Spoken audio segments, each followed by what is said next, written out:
প্রথমে চলে যাবেন জিমেলে। জিমেলে যাওয়ার পর আপনি যেই মেলটার নাম চেঞ্জ করতে চান সেই মেলটা এখানে সিলেক্ট করে নেবেন।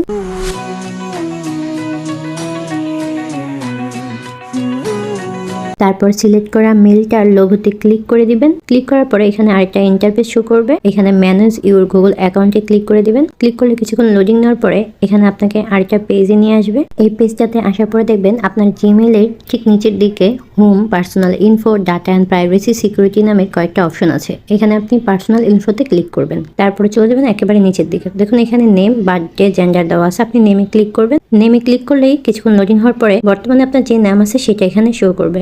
এখানে আপনার নামের উপরে ক্লিক করবেন। তারপর নতুন আরেকটা ইন্টারফেস এখানে চলে আসবে। প্রথমে ফার্স্ট নেম, তারপরে লাস্ট নেম, দুই জায়গায় আপনার নামের প্রথম এবং দ্বিতীয় টাইটেলটা লিখে সেভ অপশনে ক্লিক করে দিবেন। তারপর নতুন একটা ইন্টারফেস চলে আসবে। এখানে চাইলে আপনি নেকনেমও ব্যবহার করতে পারেন, না চাইলে নেই। তো দেখুন আপনার নামটা কিন্তু এখানে চেঞ্জ হয়ে গেছে। যেটা চেঞ্জ হয়েছে সেটাই কিন্তু এখানে শো করছে।